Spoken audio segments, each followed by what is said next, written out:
चलिए खबरों की शुरुआत करेंगे बेहद अहम खबर के साथ। जेएनयू इंतजामिया ने बढ़ी हुई फीस को वापस ले लिया है, साथ ही तलबा से क्लास में वापस लौटने की अपील की है।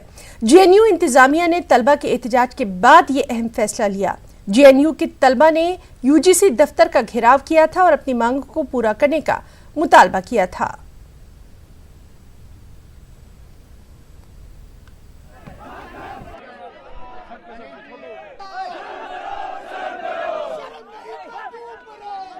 जैसा कि आप सभी को पता है कि फी हाइक जो हमारा हुआ था वो वापस ले लिया गया है। इस वजह से सबसे पहले तो हम यूजीसी और एमएचआरडी को थैंक यू, और इसके साथ हम अखिल भारतीय विद्यार्थी परिषद को भी थैंक यू करना चाहेंगे कि उन्होंने हमारी फीस हाइक को वापस कराने में मदद करी है। और एमएचआरडी और हम पहले तो वाइस चांसलर से ये रिक्वेस्ट करना चाहेंगे जल्द से जल्द ये फी हाइक जो हुआ है उसको वापस ले लें। हाँ, हमारी मांगे पूरी हो चुकी है। यूजीसी ने हमारा जो भी फंड कट हुआ था जेएनयू का उससे भी रिटर्न कर दिया है, ऐसा आश्वासन दिया है उन्होंने। और जो भी हमारी फी बढ़ाई गई थी वो वापस रोल बैक हो चुका है। ये सभी छात्रों की जीत है, जेएनयू की जीत है। जो जेएनयू में जो लोग जिनके जो सपने देख के आते हैं ये उनकी जीत है, ये उनके जो सपनों को साकार करने वाली जीत है। और हमेशा से इस सपनों को बरकरार करने के लिए एबीवीपी हमेशा तत्पर रहेगी और छात्र कम्युनिटी के लिए हमेशा लड़ती रहेगी। देखिए, हम तो प्रशासन से और खासतौर से एचआरडी से ये दरख्वास्त करना चाहते हैं कि ऐसी जेएनयू यूनिवर्सिटी एक दो और खोल दें, क्योंकि जहाँ पे हमारे ऐसे गरीब तबके से लोग आते हैं, जहाँ पे हमारे भाई बहन आते हैं, जहाँ पे जो SC ST OBC के लोग हैं जिनका सपना हो जाता है, अगर हम देखें तो 90% लोग ऐसे होते हैं जो फेल होके जाते हैं, मीन्स जिनको एडमिशन नहीं मिलता है जेएनयू में। उन 90% के लिए मेरा माननीय मोदी जी से ये दरख्वास्त है कि ऐसे एक दो सरकारी यूनिवर्सिटी और बनाए, जेएनयू की तरह बनाए, जहाँ पे उनको ऐसी सुविधा मिल सके। तब हम मुझे लगता है कि हम नई इंडिया की तरफ जाएंगे। 3 तलाक कानून को गैर आईनी करार देने का मुतालबा करने वाली अर्जी पर सुप्रीम कोर्ट में समाअत हुई। All India Muslim personal law board और सीरतुन्नबी कमेटी की जानिब से दाखिल की गई अर्जी पर अदालत ने मरकजी हुकूमत को नोटिस जारी करते हुए मामले को अहम मामले के साथ नत्थी कर दिया है। साथ ही मरकज को नोटिस जारी करते हुए अदालत ने तबसरा किया कि हुकूमत अगर कोई कानून बनाती है या कोई ऑर्डिनेंस लाती है तो लोग उसे चुनौती देने के लिए अदालत चले आते हैं।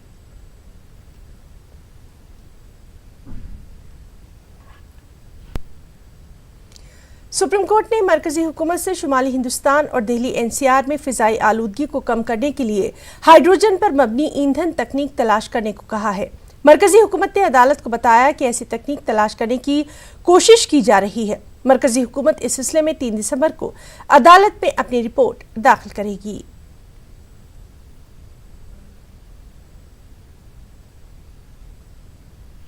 प्रदूषण के मामले पर सुप्रीम कोर्ट खासा नाराज रहा। सीनियर एडवोकेट पंजवानी साहब हैं जो लगातार प्रदूषण के मामले में सुप्रीम कोर्ट में अपना पक्ष रखते रहे। सर, आज सुप्रीम कोर्ट फिर नाराज हुआ, आप लोगों ने कैसे संतुष्ट किया? देखिए, हमें संतुष्ट करने की जरूरत नहीं है, हम लोग सब भुगत रहे हैं, हम भी भुगत रहे हैं। सेंट्रल पोल्यूशन कंट्रोल बोर्ड ने IIT दिल्ली से कहा था, IIT दिल्ली ने रिपोर्ट भी दी थी और ये रिपोर्ट आई थी सितंबर में और अक्टूबर में CPCB के पास पहुंची। सितंबर की रिपोर्ट अक्टूबर में आई, उसमें साफ साफ लिखा है अगर आप स्टेबल बर्निंग पराली का जो जलाना है वो बंद नहीं करेंगे तो दिल्ली ऐसा का ऐसे ही रहेगा। अगर दिल्ली में सारे सोर्सेज पोल्यूशन के भी आप बंद कर दें और पराली बर्निंग बंद नहीं करें तो दिल्ली का हाल ऐसे ही रहेगा जो आज भी है। आप देख सकते हैं कि आज क्या हाल है हाइड्रोजन के मामले में भी। और हाइड्रोजन के मामले में आज सुप्रीम कोर्ट ने कहा क्योंकि CNG fail, petrol fail, diesel fail, तो अब ऐसा कोई फ्यूल लेके आए जिससे बात आगे बढ़े और ये जो व्हीकुलर पोल्यूशन है उससे कुछ राहत मिले। तो इसमें तो दिल्ली NCR की हवा में आलूदगी फिर से बढ़ गई है। मरकजी पोल्यूशन कंट्रोल बोर्ड के मुताबिक औसतन हवा का मेयार 400 से ज्यादा दर्ज किया गया है। फिजाई आलूदगी में इजाफे के सबब लोगों को आंखों में जलन और सीना में और सांस लेने में दुश्वारी पेश आ रही है। पड़ोसी रियासतों में अभी भी पराली जलाई जा रही है।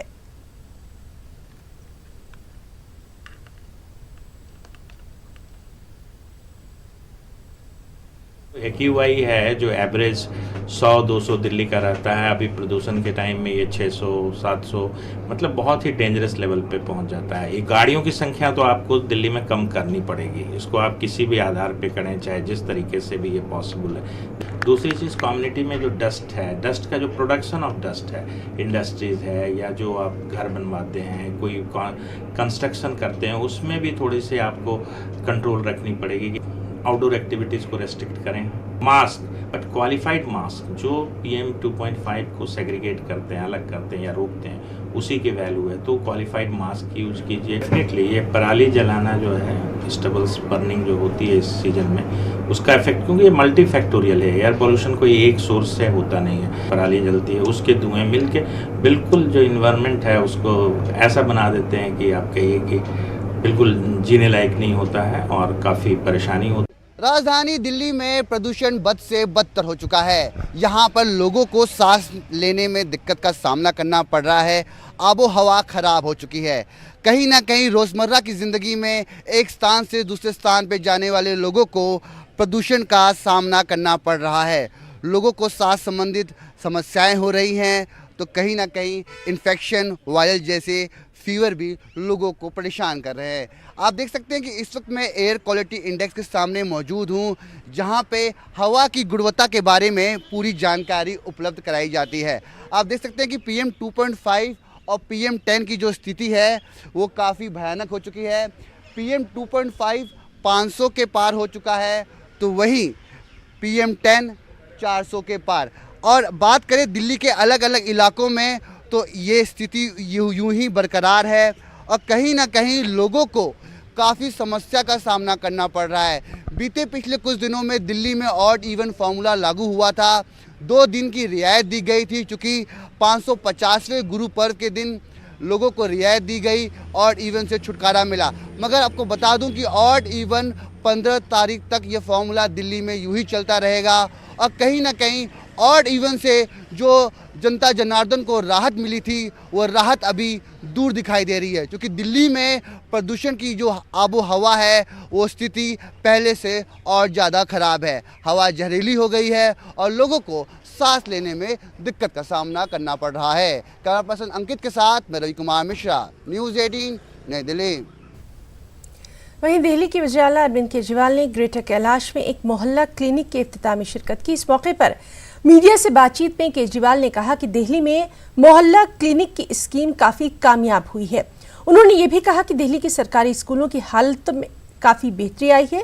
केजरीवाल ने दिल्ली में फ़िज़ाई आलूदगी में हुए इजाफे के ताल्लुक से भी रद्द-ए-अमल का इजहार किया।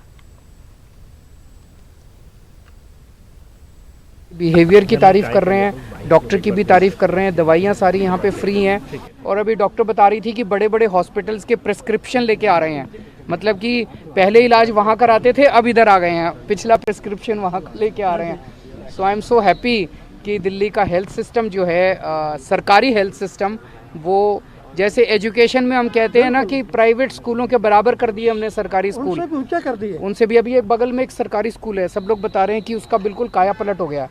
उसी तरह से दिल्ली का हेल्थ सिस्टम जो है, नाउ इट इज ऑलमोस्ट सरकारी सिस्टम जो है, it is at par with the private. Arvind, आप स्वास्थ्य का ध्यान रखे हुए हैं लोगों के और मोहल्ला क्लिनिक है, लेकिन स्वास्थ्य लोग जो है बीमार भी पड़ रहे हैं क्योंकि पॉल्यूशन की वजह से, और स्थिति अब फिर खराब हो गई है। आज ऑड इवन शुरू हुआ है, क्या ऑड इवन बढ़ाया जाएगा और क्या वजह अभी मान रहे हैं आप फिर से ऑड इवन बढ़ेगा? हम सब लोग देख रहे हैं कि दिल्ली का अपना पोल्यूशन, मैं आपको पिक्चर्स दिखा दूंगा। 10 अक्टूबर तक, आप सब लोगों के लिए भी जानकारी के लिए बता दूं, 10 अक्टूबर तक दिल्ली का air quality index satisfactory category में था और 10 अक्टूबर तक नासा सैटेलाइट की इमेजेस दिखाती हैं कि कोई पराली नहीं जल रही थी। 10 अक्टूबर से अचानक पराली जलने लगी, सैटेलाइट की इमेजेस के अंदर सारा रेड पोर्शन आ रहा है और 10 अक्टूबर से दिल्ली का पोल्यूशन जो है वो सीवियर कैटेगरी, इमरजेंसी कैटेगरी में पहुंच गया। अब दिल्ली के लोगों का क्या कसूर है? दिल्ली के लोग क्यों सफ़र करें? दिल्ली के लोगों ने मेहनत करके पूरे साल अपना पोल्यूशन कम किया है। हम लोगों ने 25% पूरा साल अपना पोल्यूशन कम किया है। We have come in good, satisfactory और मॉडरेट कैटेगरी। लेकिन इस दौरान आसपास पंजाब से और हरियाणा से जो पराली का धुआं आ रहा है, 3-4 दिन बीच में कम हुआ बिकॉज वहाँ बारिश हो गई थी। उधर बारिश हुई तो उन्होंने पराली जलानी बंद कर दी, दिल्ली का धुआं कम हो गया। अब फिर से बता रहे हैं, आज आप ही लोग बता रहे हैं, आप ही के टीवी चैनल दिखा रहे हैं कि पराली का धुआं बहुत बढ़ गया है। तो मुझे बड़ा दुख है कि सुप्रीम कोर्ट का क्लियर आदेश था, उस दिन सुप्रीम कोर्ट कितना नाराज़ हुआ, उसके बावजूद भी सुप्रीम कोर्ट के आदेश को भी नहीं मान रहे। तो दिल्ली के लोग सफ़र कर रहे हैं, मैं भी दिल्ली के लोगों की सेहत को लेकर बहुत चिंतित हूं। दिल्ली में अब ताज़ा हवा के लिए नित नए तरीके भी अपनाए जा रहे हैं। दिल्ली के सिलेक्ट सिटी मॉल में ताज़ा हवा के लिए एक बार खोला गया है, जहां म्यूजिक के साथ साथ ताज़ा हवा भी दस्तयाब रहेगी। और दिल्ली में न्यूज़ 18 नुमाइंदा रचना ने इस ऑक्सीजन बार का जायजा कुछ यूं लिया। पर बार और क्लब में एंजॉय के लिए जाते हैं, लेकिन अब प्रदूषण से राहत के लिए भी आप बार जा सकते हैं। दरअसल दिल्ली के सेलेक्ट सिटी वॉक में एक ऑक्सीप्योर बार खोला गया है, जहां पर आप शुद्ध हवा का आनंद उठा सकते हैं। तो आज हम पहुंचे हैं ऑक्सीप्योर बार में और हम बताएंगे कि इस ऑक्सीप्योर बार में किस तरीके से ताज़ा हवा ले सकते हैं, ऑक्सीजन ले सकते हैं। तो आप देख रहे हैं कि यहाँ पर ऑक्सीप्योर बार खुला हुआ है और नीचे लिखा भी है कि oxygen bar a breath of fresh air, यानी कि यहाँ पहुँचने के बाद आपको ताज़ा हवा ज़रूर मिलेगी। और इस ऑक्सीप्योर बार की क्या खासियत है वो हम आपको दिखाएंगे। तो हम ऑक्सीप्योर बार के अंदर ही चलते हैं और देखते हैं कि क्या खासियत है इस बार की। तो अभी हम यहाँ पर पहुंचे हैं और यहाँ पर जिस तरीके से शुद्ध हवा लोगों को दी जाती है, उसके साथ म्यूजिकल तरीके के साथ साथ अरोमा और खुशबू के साथ लोगों को ताज़ा हवा तो दी जाती है, ऑक्सीजन भी दी जाती है। तो अब हम अंदर आ चुके हैं। आप देख भी रहे हैं कि पीछे काफ़ी ज़्यादा ग्रीनरी देखने के लिए मिल रही है, कई तरीके के जो प्लांट्स हैं, खुशबू भी अच्छी आ रही है। क्योंकि अरोमा की बात हमने की तो अरोमा जाहिर सी बात है कि जहाँ अरोमा होता है तो वहाँ वातावरण ऐसे ही बहुत ज़्यादा प्लीजेंट हो जाता है। यहाँ एक कार्ड भी रखा हुआ है जिसमें लिखा भी है कि ऑक्सीजन थेरेपी फ्लेवर्स। तो कई तरीके के फ्लेवर्स हैं। ये कार्ड आपको दिखाना चाहूँगी मैं कि 15 मिनट का एक सेशन होता है, यानी कि 15 मिनट का सेशन होता है, जिसे 299 रुपये में लिया जा सकता है। तो इस ऑक्सीप्योर बार के बारे में जो ऑक्सीप्योर बार के बोनी हैं, हम उनसे ही बात करेंगे। पॉल्यूशन को लेकर किस तरीके की समस्याएं लोग बताते जब आते हैं तो उसका आँख में आंसू आता है, सांस ठीक तरह से ले नहीं पाता है और दिक्कत सांस लेने में बहुत ज़्यादा प्रॉब्लम हो रहा है। तो ये ऑक्सीप्योर का कंसेप्ट तो आपने कहा कि बाहर से देखा, और दिल्ली में खोलने का ख्याल कैसे आया? बाहर से, अभी बाहर में बहुत देखा था, हम इंडिया में ऐसा ही खोलते, एक बार ट्राई करते, इसलिए मेरा ओनर ने देखा था। अच्छा, तो बोनी हम दिल्ली एनसीआर में महंगाई है कि आसमान छू रही है। सब्जियां आम आदमी की पहुंच से दूर होती जा रही हैं। टमाटर और प्याज ने एक बार फिर आम लोगों के बजट को बिगाड़ कर रख दिया है। दिल्ली एनसीआर में प्याज 100 रुपए किलो फरोख्त हो रही है। प्याज की महंगी कीमतों ने आम आदमी के किचन का बजट ही बिगाड़ दिया है। आप देख सकते हैं कि जो महंगाई है वो इस कदर पहुंच चुकी है कि प्याज के रेट आसमान पहुंच गए हैं। जो आदमी प्याज हर सब्जी में पड़ता है, सबसे पहले हम दुकानदार से ही बात करते हैं। भैया क्या रेट चल रहा है आज प्याज का? सर आज का प्याज जो देखा जाए आज 100 रुपये हो चुका है, जिसकी वजह हमें समझ नहीं आ रही कि पीछे प्याज इतना महंगा क्यों है। परसों तक जो था प्याज का रेट लगभग 60 रुपये किलो था, ये सिर्फ 2 दिन में ही 100 रुपये जंप मारकर प्याज 100 रुपये पहुंच गया है। इसकी वजह अभी तक समझ नहीं आई ये क्यों महंगा है प्याज। तो 100 रुपये करीब प्याज पहुंच चुका है और यहाँ पे कुछ लोग प्याज खरीद भी रहे हैं। हम इनसे जानते हैं, क्या नाम है आपका? अरविंद सिंह जी। अरविंद जी, ये बताइए कि प्याज इतना महंगा हो गया है तो कितना फर्क पड़ रहा है आपके बजट पे? किचन फर्क पड़ रहा, पहले 5 किलो लेते थे, अब 2.5 किलो में 2 किलो में काम चला रहे, क्या करें, मजबूरी है, करना तो पड़ेगा। आपको नहीं लगता कि प्याज 100 रुपए पहुंचना मतलब बहुत ज्यादा दिक्कत हो रही होगी? दिक्कत की बात सर, सारा बजट ही खराब हो गया पूरा किचन का हमारा, तो क्या करें, और खानी पड़ती है, क्या करें। तो मजबूरी है, लेना पड़ता है, लेकिन जो क्वांटिटी है वो घट चुकी है। आम आदमी की जेब पर इसका बहुत बड़ा प्रभाव पड़ रहा है कि आखिर उसके पूरे किचन का बजट बिगड़ गया है। कैमरा पर्सन प्रकाश के साथ कुणाल जायसवाल, न्यूज़ 18 उत्तर प्रदेश, नोएडा।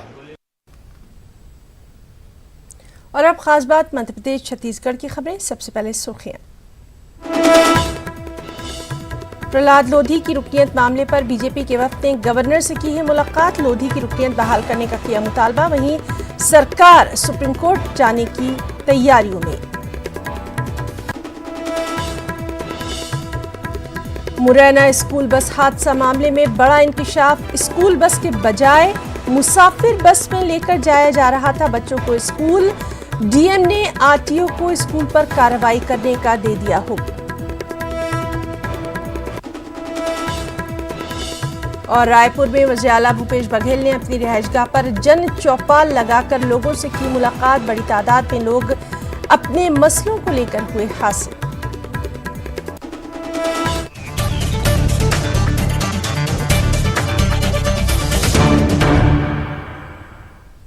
कांग्रेस रुकन असेंबली और दिग्विजय सिंह के भाई लक्ष्मण सिंह ने फिर अपनी ही सरकार पर सवाल खड़े कर दिए हैं। वहीं बीजेपी भी सरकार पर हमलावर हो गई है। एक रिपोर्ट।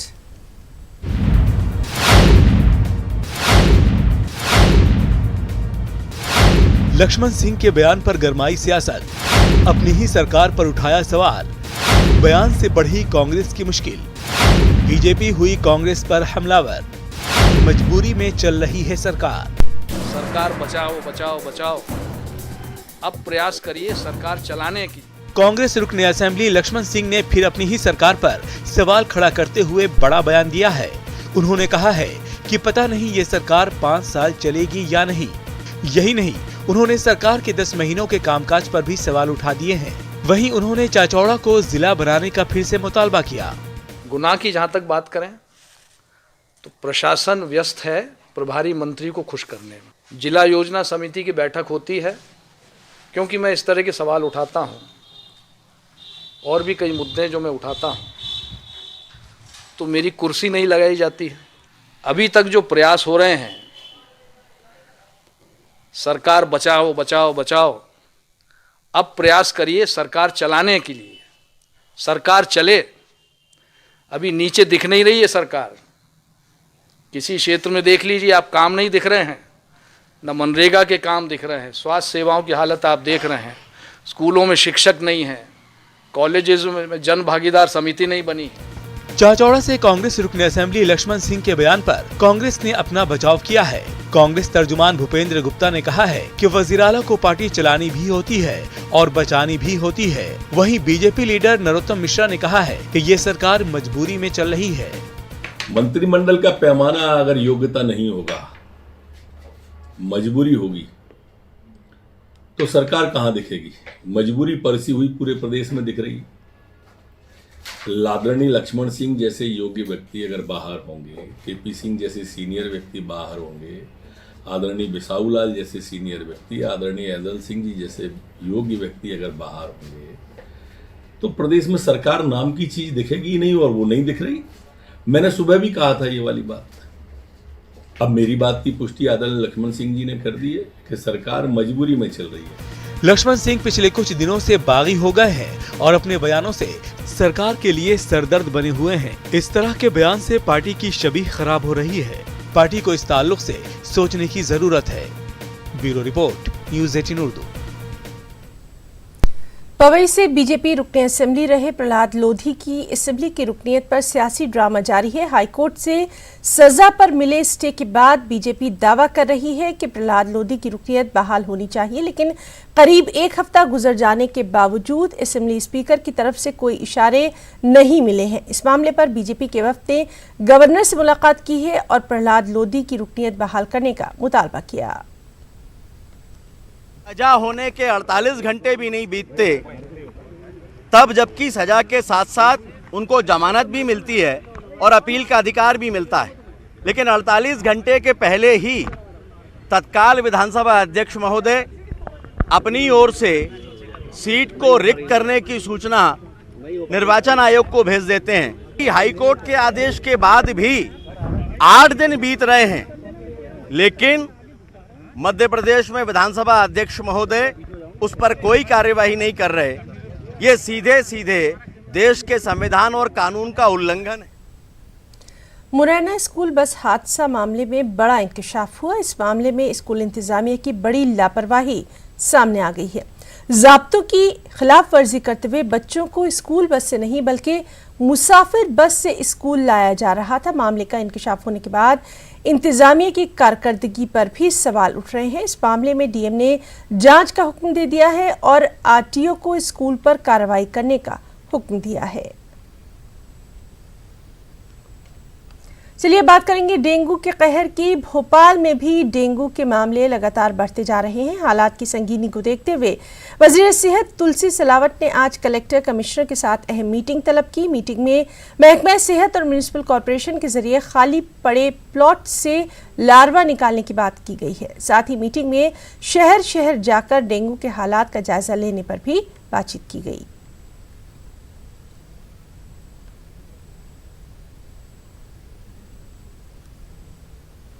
मध्य प्रदेश के डबरा रेलवे स्टेशन पर एक नौजवान का हाई वोल्टेज ड्रामा देखने में आया। नौजवान रेलवे लाइन के ऊपर लगे बिजली के तार पर चढ़ गया। गनीमत ये रही कि उस वक्त बिजली के तार में करंट नहीं था। इत्तला मिलने पर जीआरपी के जवानों ने कड़ी मशक्कत के बाद इस नौजवान को नीचे उतारा। इस नौजवान का वीडियो सोशल मीडिया पर वायरल हो गया।